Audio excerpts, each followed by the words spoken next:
Bonjour à tous et bienvenue sur Crypto Signal. Aujourd'hui, on va faire un sujet sur Israël-Palestine, bien sûr, principalement axé sur les prix quand même, c'est-à-dire c'est un sujet un peu touchy, donc on va quand même rester plus ou moins sur qu'est-ce que l'histoire et comment finalement les guerres au Moyen-Orient ont impacté les prix actions sur les dernières fois quels peuvent être les impacts, voilà, sur les prix notamment du pétrole, etc. et des actions. On est là sur le Bitcoin face au dollar en daily.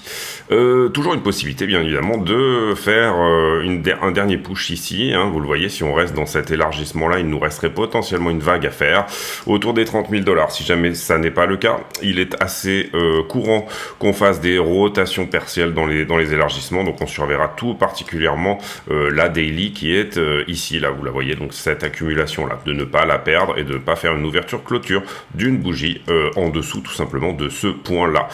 Désormais, on a un point ici à 27,8 qui, si jamais on est dans ce scénario-là, devrait tenir. Comprenez qu'auparavant, le niveau précédent était autour des 27,2, 27,3.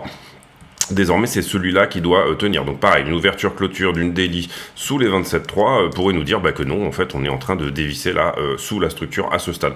Pour le moment, c'est pas dans les tuyaux. Et voilà, hein. Sinon, sincèrement, on est à peu près sur les mêmes choses que hier. Ce que j'aurais tendance à dire, c'est que comme on est en week-end, ce qui va impacter, je pense, ici, l'idée, le prix, tout ce qu'il peut se passer éventuellement ce soir et demain, c'est où est-ce qu'on va en premier prendre la liquidité. Je m'explique. Si jamais on vient prendre la liquidité en premier ici, donc sous la structure à court terme, il est fort possible que derrière on ait un push, d'accord, parce qu'on aura bouffé la liquidité qui est sous la structure à court terme. À l'inverse, si jamais ce soir on venait à prendre la liquidité au-dessus de ce point-là, voire celui-là, voire même également faire un nouveau plus haut, et qu'ensuite on voyait une structure de retournement, il est tout à fait possible que cette figure-là soit finie.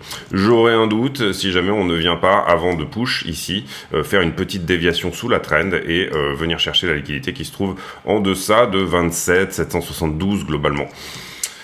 Scénario privilégié, personnellement, c'est le bas puis le haut, parce qu'on a cette trend ici qui tient et on a ce niveau qui pourrait tenir. Tenir, ça veut dire on fait une mèche et on réintègre instantanément.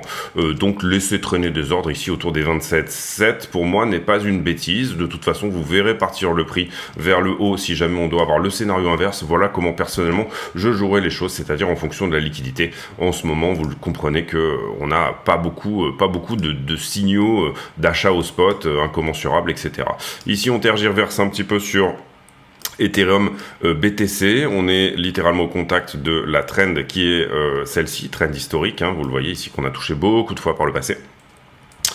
Est-ce que ça se reprend à partir de là ou alors est-ce que ça dévisse en bas? Personnellement, vous connaissez mon avis là-dessus, je pense que ça va se reprendre et je pense qu'on est sur une période où éventuellement Ethereum pourrait surperformer BTC, mais cela dit, vous le voyez ici sur le prix pour le moment, Ethereum est plutôt au retest ici éventuellement de cette trend là d'accumulation et donc voilà, on suivra tout ça de près bien évidemment. Pareil, je pense qu'une entrée sur Ether sous la structure ici, c'est-à-dire quelque part autour de 1592 pourrait être très bien, et là je parle du daily, et sur le beaucoup plus court terme, une entrée sous la structure également, donc on va dire ici 1606 pourrait être un bon endroit pour se dire qu'on vient désormais après ça chercher tous les stops des shorters. Donc voilà, écoutez, laissez potentiellement traîner des ordres. Si en revanche vous voyez qu'on va d'abord dans ce sens-là, il y a de fortes chances derrière qu'on revienne revisiter la borne basse, c'est-à-dire, voilà, vous le voyez, quelque part entre 1593 et 1606 sera un bon point d'entrée longue si jamais la liquidité est d'abord nettoyée en bas. Je parle ici de la structure à court terme, c'est-à-dire ce point-là.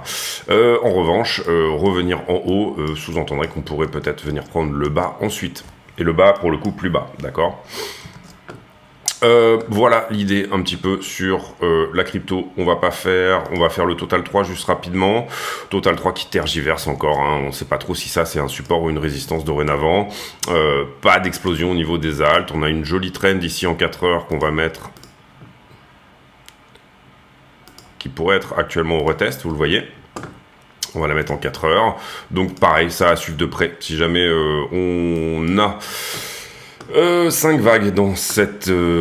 là, on est plutôt sur un canal, peut-être élargissement, hein, à voir. On doit être quelque part par là, je pense. Voilà, très légèrement au-dessus. Ça ressemble plutôt à un canal, voire un biseau. On va voir ici ce que nous dit la suite. Théoriquement, on s'attendrait à une dernière vague également au 339, peut-être ici, venir prendre quelque chose. Si ça dégage en dessous maintenant, ça veut dire que c'était une sorte de flag en 1, 2, 3, A, B, C, et puis derrière, on retourne plus bas sur les altes. Voilà pour l'analyse technique, on va aller voir désormais les news et on va faire le sujet du jour.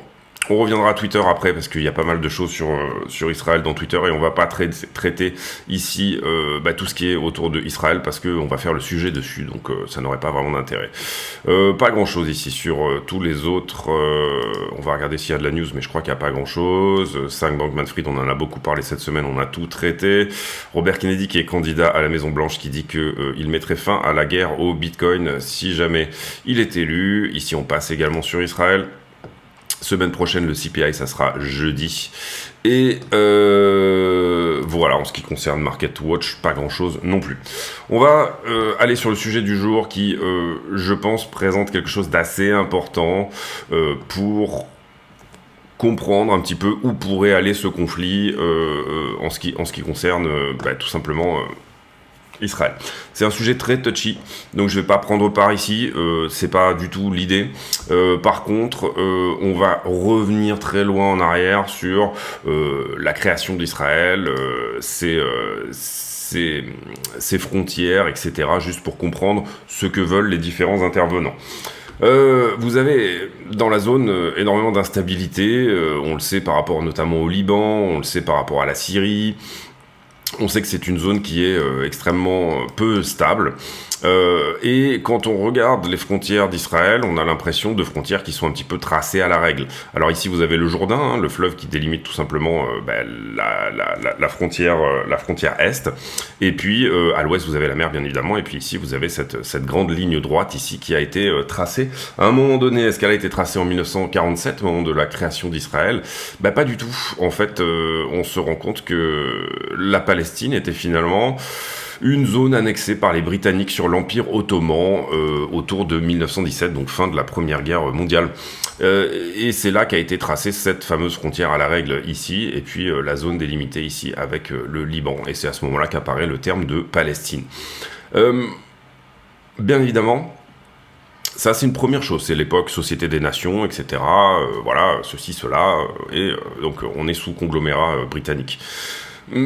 Ce qu'il faut capter également, c'est que, bien évidemment, ensuite on a l'exode de Juifs suite à la Seconde Guerre mondiale, et en 1947, l'ONU finalement partage la Palestine en une partie de proposition d'État juif qui est en bleu ici, et une proposition d'État arabe.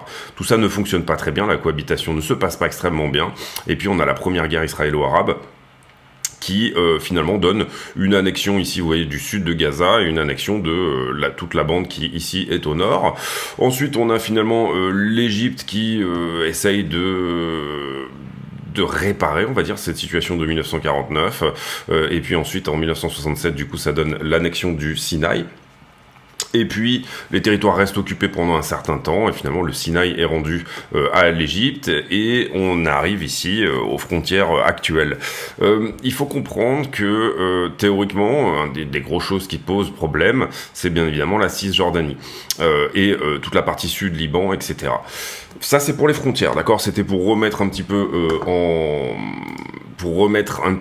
en exergue tout ce qu'il s'est passé, et notamment cette idée que depuis 2010, finalement, la Cisjordanie est sous occupation d'une certaine manière israélienne, et qu'on a beaucoup de colons qui viennent bien évidemment se poser en Cisjordanie. On comprend que quelque part l'État d'Israël revendique d'une certaine manière la Cisjordanie.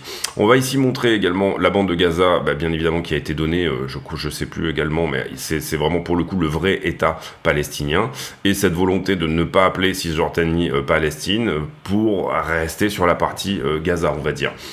Il faut bien comprendre ici que les attaques du Hamas sont littéralement atroces, et que l'État d'Israël, dorénavant, puisqu'il a eu une autorité légale pour le faire, il a été reconnu comme un État, a le droit, tout à fait le droit de défendre son pays. Il faut bien comprendre également, et là je rentre dans les trucs un petit peu touchy, que, on va dire, toute la zone est complètement déstabilisée par tout ça, notamment ici on peut y voir une énorme déstabilisation au niveau des BRICS. Pourquoi ça ? Parce que tout simplement, vous le comprenez, l'Iran, on va dire, est partie prenante dans ce conflit parce que elle va aider énormément toute la partie Hamas, Hezbollah. Et à l'inverse, donc du coup, on va dire les organisations de libération de la Palestine d'un certain côté, et à l'inverse, on a énormément de Palestiniens qui sont bien entendu au Liban, au travers du Hezbollah notamment, et plutôt le Hamas qui est basé ici sur la bande de Gaza, donc plutôt au sud. Il faut voir ici que il y a des tas de conflits, on va dire, territoriaux, bien évidemment, dans la zone, et que Israël représente en théorie une des meilleures intelligences au monde, au travers du Mossad et de tas d'autres choses. On se rappelle de tout ce qui était autour de Pegasus, les études, les écoutes sur téléphone, petit logiciel espion qui avait réussi à écouter énormément de monde, enfin qui réussit toujours d'ailleurs sans aucun doute, à écouter énormément de monde dans le monde. Donc on a du mal à comprendre comment Israël n'a pas finalement vu venir toute cette attaque, 5000 roquettes en un jour, etc. Ce qui m'intéresse ici, moi, dans ce contexte, c'est d'étudier la réponse des voisins. Et notamment la réponse des grands, on va dire États-Unis, Russie et Chine, bien évidemment, mais aussi réponse de l'Arabie Saoudite, réponse des autres potentielles parties prenantes, éventuellement de l'Égypte, ce genre de choses. La réponse de l'Arabie Saoudite ici, elle nous dit que, bien évidemment, l'Arabie Saoudite se range du côté ici des Palestiniens et du Hamas et considère que tout ça n'est que la faute tout simplement des actions israéliennes faites depuis un certain temps. Autre chose ici qu'il faut également comprendre, c'est que la réaction américaine, elle va être bien entendu de se mettre du côté israélien, pour le coup, et de faire les choses inverses. La réponse des Chinois, elle va être de dire calmez-vous, on se calme, on se détend. Pourquoi ? Parce que les Chinois avaient fabuleusement désamorcé des problèmes entre l'Arabie Saoudite et l'Iran, donc le côté chiite et sunnite, et que ici les Chinois ont plutôt tendance à jouer la carte de la préservation des BRICS. L'Iran fait partie des BRICS. Et l'Arabie Saoudite est partie des BRICS également. On a potentiellement une entrée de l'Algérie dans les BRICS. Toutes ces choses-là posent énormément de questions pour les BRICS, puisque on va dire que c'est la première fois qu'ils sont mis à rude épreuve comme ceci. Et on a bien évidemment la Russie ici qui nous dit nous on appelle à un cessez-le-feu, par contre on repose la question de revenir aux frontières de 1967. Frontière de 1967, je le rappelle, qui nous donnait finalement ceci. D'accord, on enlève ici le Sinaï. Les frontières de 1967, c'est l'idée que finalement la Cisjordanie et la Palestine, le Liban Sud ne doit pas être, sous protectorat, ça ne doit pas être une des zones qui revient plus ou moins à la Palestine et à tout ce qui est Hezbollah, etc. Et puis là ici, vous savez qu'il y a un mur qui a été construit en partie, notamment ici et ici. Donc voilà, l'idée ici, c'est de dire, on revient aux frontières de 67, c'est-à-dire après la guerre des 6 jours. Situation extrêmement complexe s'il en est, à qui favorise finalement ce genre de problème, donc cette attaque du Hamas directement sur finalement l'État d'Israël. D'une certaine manière, en tout cas, elle déstabilise les BRICS. Les BRICS n'ont aucun intérêt à tout ça. L'Iran, le timing est plutôt bon pour mettre de l'huile sur le feu, puisque on est en année de préélection aux États-Unis. On ne voit pas ici nécessairement les États-Unis ont attaqué l'Iran plutôt Israël a attaqué l'Iran avec l'aide des États-Unis, même si on a eu, je vous mets en pause, je vous trouve un article. Donc on a eu ici bien évidemment des manœuvres conjointes, il y a de ça une dizaine de mois, je crois que c'était en janvier, entre États-Unis et Israël pour simuler une attaque contre l'Iran. Là où c'est curieux, c'est que les Américains ont donné 6 milliards à l'Iran il y a peu de temps, la situation était en train de se détendre, on était finalement sur quelque chose qui sentait plutôt bon. Et à l'inverse, ici, on se retrouve sur un retour à zéro. On revient ici littéralement complètement en arrière par rapport à tout ça, et ça d'un coup. La question que je me pose, c'est bien évidemment, étant donné que ça n'est pas au bénéfice des BRICS, ça bénéficie d'une certaine manière aux États-Unis. Donc est-ce que la CIA était informée, était au courant? Comment le Mossad a pu passer à côté puisqu'on parle ici d'envoyer 5000 roquettes d'un coup, on parle de capturer un général et on parle d'envoyer des mecs avec des paragliders, avec des parapentes à moteur. Enfin, c'est quand même une opération ici qui est complètement incroyable en termes de c'est quasi un 11 septembre hein, pour les Israéliens finalement. Donc voilà. Bien évidemment, la riposte. Vous savez que la doctrine israélienne, elle est de pas laisser faire ces choses-là hein, et de pas fonctionner avec une riposte graduée, mais plutôt de rendre au centuple, on va dire ça comme ça. Et encore une fois, j'ai pas ici d'avis sur le sujet, ou en tout cas je le donne pas. Et puis ici, apparemment, on a des gens du Hamas qui disent que il s'agit de l'Ukraine qui aurait vendu une partie des armes qui ont été utilisées pour faire l'attaque d'hier. Donc ça, c'est invérifiable hein, pour le moment, sauf à dire qu'il y aura peut-être des analystes ici qui vont aller regarder comment sont armés tout simplement. Est-ce que ce sont des armes américaines ou pas qui sont dans les mains tout simplement des belligérants. Ce qu'il faut voir ici également, c'est que la Russie n'a aucun intérêt à faire ça. J'ai vu des choses qui tournaient en disant que les gars avaient été entraînés, les personnes qui les personnes qui ont fait les attaques pour le Hamas ont potentiellement été entraînées par la Russie. Sincèrement, j'y crois pas du tout. On va peut-être avoir des news qui vont sortir, je sais pas, mais sincèrement, j'y crois pas du tout. Elles ont aucun intérêt à défoncer une partie des BRICS. Et ici, il faut comprendre que, entre guillemets, la détente dans toute cette zone faisait partie finalement d'une certaine manière du plan des BRICS, et Israël, en marge des BRICS, était quand même plutôt bien accepté par toute la zone. Donc c'est relativement intéressant. Est-ce que ça représenterait un suicide de l'Iran? Non, parce que le timing est plutôt bien choisi, encore une fois, pour ici envenimer un petit peu la zone. Donc le timing est plutôt bien choisi, ça c'est important à comprendre, je pense. Et vous voyez ici, je vais vous tirer ici un petit peu voilà. Ici, je regarde juste les frontières. Est-ce que vous n'avez pas l'impression que ça a été tracé à la règle? Ça a été tracé à la règle. Ici au Soudan, même chose. Des frontières naturelles, c'est pas ça, d'accord? Des frontières naturelles, ça ne fonctionne pas en tirant des traits à la règle ici sur une carte. C'est pour ça que vous avez en ce moment les problèmes, justement, hein, principalement d'ailleurs au Yémen, les problèmes dans toutes ces zones-là qui finalement, culturellement, sont des frontières qui ne sont pas culturelles, voilà, tout simplement. Donc ça c'est important. Pour moi, ici, enfin ce conflit-là, on va dire, n'augure rien de bon pour la suite. On va aller au sujet. Je voulais vraiment ici remettre les choses un petit peu dans leur contexte. Et essayer de montrer un petit peu comment toutes ces choses-là s'imbriquent un petit peu sur la zone, parce que c'est des choses dont on prend assez peu le temps finalement de faire, et de revenir en arrière, de revenir une centaine d'années en arrière n'est pas forcément une mauvaise idée. Ensuite, quel est l'impact de ce type de guerre sur les actions, et quel pourrait être l'impact sur la crypto? Pour moi, la seule chose que je peux voir éventuellement là-dedans, c'est potentiellement une redite de la guerre du Kippour. Ça fait tout pile poil 50 ans que la guerre du Kippour a eu lieu, c'est pour ça qu'il y a eu ces attaques, hein. Il y a une forme de date anniversaire qu'ont utilisé le Hamas pour lancer l'attaque, 6 octobre 73, 50 ans très exactement. Encore une fois, très bizarre que le Mossad n'ait pas été ici sur les dents, mais bon, admettons.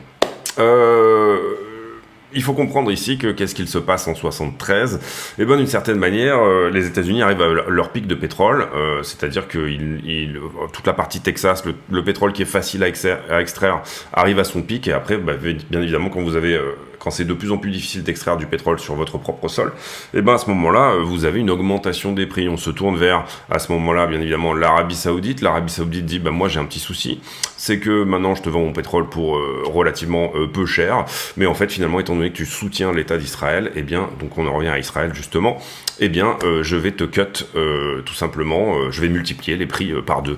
Donc tous les pays arabes à ce moment-là se mettent ensemble. On a en plus ici pas mal de problèmes, c'est d'ailleurs ce qui a aussi déclenché derrière pas mal de problèmes en Iran notamment, mais bon, on va passer là-dessus. On a déjà parlé de l'Iran sur une dernière vidéo autour de toute la partie autour du Shah, etc., et de British Petroleum, qui avant était le conglomérat britanno-iranien du pétrole, et en l'occurrence ici, c'est ce qui provoque finalement auparavant on avait eu la guerre des 6 jours, vous le voyez, l'Égypte, la Jordanie, la Syrie et l'Irak avaient plus ou moins finalement attaqué Israël, qui s'était très bien défendu et qui a montré une supériorité énorme dans cette zone, et qui du coup a envahi le Sinaï, comme je vous l'ai montré tout à l'heure. Là ici, c'est principalement Arabie Saoudite et les Émirats, enfin tout l'OPEP en fait, qui n'est pas content que tout ceci se passe, et quelque part, une forme de dizaine de jours après, ça crée le premier choc pétrolier, qui dit, nous on n'est pas content, on vous multiplie les prix du pétrole par 2. Premier choc pétrolier, multiplication du prix du pétrole par 2, et puis ensuite on a le deuxième choc qui lui sera en 78, qui sera plutôt une réponse justement par rapport à la révolution iranienne. Donc, il faut bien comprendre ici que c'est une possibilité, entrer dans une stagflation suite à un choc pétrolier. Le pétrole est déjà excessivement haut. Est-ce que demain, on va avoir une augmentation tout simplement des prix du pétrole de 20-30%? C'est une bonne question, je pense qu'il faut peut-être se la poser. Bien évidemment, le marché action devrait réagir aussi. On s'attend à une baisse du S&P nécessairement, et ce demain. Et le Bitcoin, c'est souvent la question que je pose sur la chaîne. Le Bitcoin a un fondamental qui est anti-inflationniste. Donc théoriquement, si on rentre dans une stagflation d'une dizaine d'années, comme ça avait été le cas sur ces années-là, eh bien, on peut s'attendre tout simplement à ce que le pétrole, à ce que le marché action, à ce que le Bitcoin, à ce que le Bitcoin se porte bien. Mais à l'inverse, le Bitcoin est tradé comme un anti-inflation. Le Bitcoin, en ce moment, attend de la liquidité parce que c'est un actif risqué. Ça reste encore de la tech pour le moment. Et donc, la tech a besoin d'argent pour se développer, on va dire. Et elle a besoin de crédits gratuits. Elle a besoin ici d'une forme de hype, etc. Toutes ces choses-là. Et pour le moment, il va être tradé comme tel. C'est-à-dire qu'on peut peut-être s'attendre à une baisse par rapport à cette narration-là sur le Bitcoin. Un petit peu comme au moment de l'Ukraine, où on avait eu une baisse assez soudaine, et puis ensuite on s'était repris, et puis après, la crypto avait eu ses propres problèmes endogènes, qui pour moi n'avaient rien à voir avec la guerre, mais qui ont fait qu'elle a continué sa baisse. Mais je suis tombé sur cet article ici relativement intéressant. On va dire c'est plutôt le conflit, le S&P, comment bouge le S&P par rapport à des problèmes au Moyen-Orient, on va dire ça. Et vous le voyez ici, les actes de guerre, etc. Ici, on a le nombre de jours de bourse jusqu'au creux. Donc entre le moment où le truc arrive et le nombre de jours de bourse, et le nombre de jours pour regagner finalement le terrain perdu. Donc c'est intéressant. Ici, vous le voyez, avion espion américain abattu en URSS, 2 jours, etc. Donc je vous mettrai peut-être la baie des cochons, 6 jours de baisse, et on se récupère en 14 jours. La crise des missiles à Cuba, 6 jours de baisse, on se récupère en 13 jours. Le golfe du Tonkin, donc au Vietnam, 4 jours de baisse, on se récupère en 30 jours. L'offensive du Tet, 25 jours de baisse, 46 jours. Donc là, on parle d'une guerre dans laquelle n'est pas pour le moment, en tout cas, les États-Unis ne sont pas en guerre. Guerre du Golfe, tempête du désert, la première, 6 jours de baisse, 13 jours pour se récupérer. Vous voyez ici que, d'une certaine manière, dans le Golfe américain, si on n'est pas sur un choc de 73, encore une fois, si on n'est pas sur la même chose, on se récupère finalement assez vite. En quelques jours, on récupère la perte. Alors en ce moment, on a un S&P qui est naturellement à la baisse. Naturellement, je veux dire... oui, naturellement, oui, il est en train de baisser tout seul, on va dire. Et à l'inverse, quand on va regarder ici la guerre des 6 jours, donc celle du Kippour, on a 15 jours de baisse, on se récupère en une vingtaine de jours. Et là, par contre, attention, bien évidemment, l'embargo pétrolier arabe. Donc, si jamais on avait une réponse saoudi-arabienne, Émirats et toutes ces choses-là, si jamais on avait une réponse extrêmement forte, voilà à quoi on est exposé. C'est-à-dire, si on rentre dans ce scénario de stagflation, si le pétrole fait un x2 en quelques jours, à ce moment-là, vous pourrez vous attendre à 42 jours de baisse et 6 ans pour vous en remettre. Ok ? Donc le marché a ça en mémoire, bien évidemment, et il va, je pense, nécessairement y avoir une potentialité que ça soit un peu plus compliqué que ce type d'action-là, et qu'on rentre dans au moins la mémoire de cette action-là. Et vous comprenez que tout pile 50 ans après, la symbolique, je vous parle souvent des cycles en économie, les cycles de 50 ans, les cycles de Kondratiev, j'avais fait, je crois, toute une vidéo sur les cycles. Là, on est sur le marché a bien évidemment, et c'est sûr, nécessairement une mémoire de ce qu'il s'était passé il y a 50 ans. Donc, comment on réagit l'OPEP? Et c'est pour ça que je vous ai posté ici les réactions de l'Arabie Saoudite, etc. On va avoir ici une forme de clash, je pense, et on va avoir aussi, je pense, nécessairement des États-Unis qui vont être extrêmement mesurés, une Chine qui, bon, quand même côté Israël, mais extrêmement mesurée. Vous le voyez ici, la Russie qui met les pieds dedans en disant ce qu'il faut faire, c'est ça, la solution, elle est celle-ci, et la Chine qui va être extrêmement mesurée aussi. L'Iran, on l'a vu, bien évidemment, ici, a soutenu les attaques du Hamas. On voit que le Hezbollah, via le Liban, est en train également de même se lier avec le Hamas, finalement, pour aller embêter les Israéliens au nord. On espère que tout ça va un petit peu se remettre en place logiquement et d'une manière, on va dire, indolore au possible, parce qu'il y a tout simplement des gens qui meurent. On le voit également, notamment, moi personnellement, enfin en tout cas c'est mon avis, une guerre c'est une guerre, on envoie un soldat qui sait quel risque il prend et qui a ses armes, etc., face à un autre soldat qui sait exactement la même chose, quel risque il prend et qui est armé. En revanche, balancer des roquettes sur la population, que ça soit d'un côté comme de l'autre, ou tout simplement mettre femmes et enfants dans cette histoire-là, n'est pas une situation d'avenir pour faire la paix ensuite. Donc ça, c'est bien évidemment ici extrêmement compliqué. Voilà, on va passer sur la liquidité. J'espère que ce sujet vous aura plu. En tout cas, l'idée ici, ça peut être extrêmement... Donc on va vraiment regarder ce soir notamment l'ouverture du gap sur CME, sur Bitcoin par exemple, comment va réagir le vrai marché. Là on est en week-end, ça réagit pas du tout, ce qui est relativement étonnant d'ailleurs, ça se tient plutôt bien dans la zone, ça c'est la première chose. La deuxième chose, on va aller regarder la liquidité ici pour voir s'il y a un petit peu des réactions là-dessus, on est dimanche encore une fois, et puis on va aller regarder bien évidemment demain tous les futurs sur S&P 500, on va regarder vraiment attentivement ce qu'il se passe là-dessus, et comment ouvre Wall Street, et comment Wall Street prend cette nouvelle. Pour le moment, il n'y a pas eu d'annonce réellement que tout ça va être extrêmement douloureux. En tout cas, on n'est pas... et vous vous rappelez sur la guerre du Kippour, et là, comment tout le monde va prendre position. Sur la guerre du Kippour, on était sur « il gagne la guerre du Kippour au 6 octobre », et la réaction de l'OPEC se joue une dizaine de jours après. Donc on va vraiment suivre, je pense, là, les temps prochains, qu'est-ce qu'il se passe. On comprend également qu'en ce moment, S&P 500 et tout le quota des actions a un petit peu les fesses qui font bravo. Donc il va falloir quand même ici, on n'est pas dans un moment où le marché action va très bien et où la réaction pourrait être indolore justement. Donc c'est pour ça qu'on va vraiment beaucoup regarder ça prochainement. Je passe sur la liquidité. Alors là, on s'est un petit peu enflammé, voilà, hop, je passe sur la liquidité. Donc combien on a liquidé hier? Bon, c'était samedi, donc on va pas s'attendre à grand chose. 15 millions, c'est rien du tout. J'en profite pour vous dire de vous abonner, activer la cloche de notification, éventuellement venir nous rejoindre sur le Discord. Je fais tous les jours également une vidéo privée. Vous pouvez cliquer sur le bouton rejoindre sous la vidéo pour accéder tous les jours à ces vidéos privées. Il vous en coûtera 9,90 € par mois. Également, renseignez-vous sur le Discord pour avoir accès à ces vidéos. Également, lancement ici de tout ce qui est t-shirt, etc. Donc je vous mettrai le lien également en en description de la vidéo.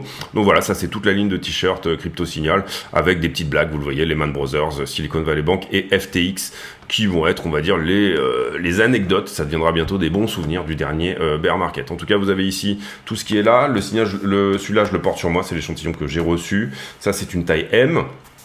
Personnellement, je dirais que c'est sa taille américain, c'est-à-dire que moi, en général, je mets soit du M, soit du L, et là, le M qui d'habitude me sert un peu plus que ça, me sert un petit peu moins, donc c'est sa taille un petit peu grand, et voilà. En tout cas, ils sont chouettes, la qualité est chouette, l'impression est bien. J'ai fait beaucoup d'échantillons pour trouver le bon truc. J'étais vraiment déçu de ce qu'ils m'ont montré au départ. Je vous conseille pas les casquettes, je vais changer ici de fournisseur parce qu'elles sont vraiment pas terribles. J'ai reçu l'échantillon aussi, donc je vais l'enlever en fait même de la boutique, j'ai oublié de le faire. Mais voilà, vous avez ici les prix, à peu près 17 € pour le t-shirt, sweat à capuche à 36. N'hésitez pas si jamais ça vous intéresse. On repasse ici sur les liquidités. Donc pas grand chose de liquidé hier, on a liquidé principalement du long. Et à peine 3 millions sur les 15 millions qui ont été faits sur BTC et Ethereum. Je mets une petite seconde ici, je me relog.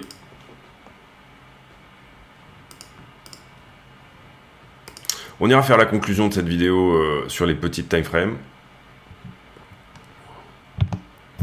Le carnet d'ordre, bon bah on est toujours pareil, on est toujours vide ici. BTC, USDT en perp, on va juste faire un refresh parce que des fois ça bug un petit peu. Ah, ben on va se reconnecter aussi, désolé, décidément.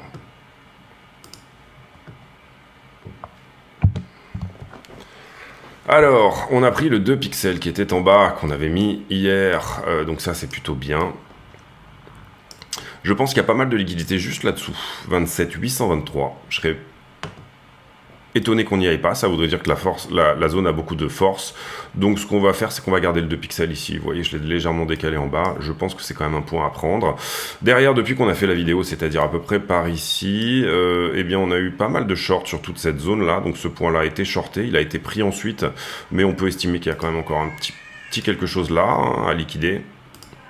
D'accord, plutôt du short, pourquoi? Parce que là vous avez un nombre de contrats latéralisation, mais je baisse en funding. Ça veut dire que soit on a des longues qui sortent, soit on a tout simplement des shorts qui rentrent avec en même temps des longues qui s'étaient fermées également. Ici, latéralisation dans les deux sens, un petit peu de short également sur cette zone-là. Le funding reste négatif ici, mais on repart à l'augmentation, donc ça va avec le prix. J'avais un petit peu de short ici également. Et là, on est assez longué sur la zone ici. Donc, on va garder celui-là en 2 pixels. C'est vraiment un point à prendre pour moi. Si on ne le prenait pas et qu'on venait d'abord prendre en haut, ça veut dire qu'on viendra le chercher ensuite. Donc, voilà un peu l'idée. Je pense que dorénavant, également, on va faire les niveaux. Donc, toute cette partie-là, on va la décaler sur la vidéo affiliée, donc la vidéo privée. D'abord pour libérer un petit peu de temps, et comme c'est assez technique, c'est quelque chose que peut-être il sera plus intéressant de faire dans la vidéo affiliée, c'est-à-dire les gens qui trade, que pour éventuellement les investisseurs. Ici j'ai du short, très léger. Ici le funding devrait descendre, mais il ne descend pas, ça veut dire que j'avais du long ici sur cette zone là. Derrière je me construis principalement sur du long, notamment ici où vous le voyez on continue à augmenter sur le funding alors que le prix descend. Donc ce que je vais faire, c'est que je vais décaler celui-ci là, et puis sur Ether on est pas mal shorté depuis là, donc on va dire que on est même shorté très légèrement depuis ici. Donc ça c'est le point éventuellement à venir chercher en short. Est-ce qu'on a du short ici sur le top? Non, ça suit le prix là, donc on ne peut pas vraiment parler d'anomalie. Quelque chose de très léger par là, mais c'est short squeeze après. Peut-être un point ici où vous voyez on a pas mal de liquidité. On va le mettre en trétier celui-là, hop. Parce qu'on n'a pas vraiment le funding qui nous dit que c'est le cas. Mais vous voyez ici 1, 2, 3, enfin on a un petit peu de liquidité. Donc ça revient à ce que je vous disais, on va dire tout à l'heure. Si jamais le prix venait à dégager sous 1610 en premier, pour moi c'est du up only après. À l'inverse, si jamais le prix venait à dégager au-dessus de 1642 ce soir et peut-être au-dessus, on sera sur du down only. Je crois ici, et on a beaucoup parlé de fondamental avec cette guerre potentielle encore une fois, que cette guerre va déclencher du short, mais est-ce que le momentum ne va pas être uniquement shorter et est-ce qu'on ne va pas avoir finalement une baisse de prix? Vous voyez ici qu'on déclenche pas du tout du short, on déclenche même plutôt du long ce week-end, et en l'occurrence on repasse sur un delta qui est plutôt en faveur des longueurs à ce stade. C'est-à-dire que on a eu très peu de shorts ici sur la zone, et désormais, sur les 5 jours glissants, on va dire que les shorts deviennent un peu vieux, donc on les a effacés, donc on est plutôt longué sur les 5 derniers jours, d'accord. Ether, pareil, assez peu de shorts sur la zone, je trouve. Ether, par contre, est à l'équilibrium, là où Bitcoin a beaucoup de longues. Ether n'en a pas beaucoup plus. Ether est tout simplement dans un désintérêt le plus complet. La douceur et le sentiment du moment, on est plutôt longué. Là, 7 jours, belle poche de liquidité en bas. On force également un petit peu sur celle qui est en haut, mais celle qui est en bas est beaucoup plus importante, 26,3.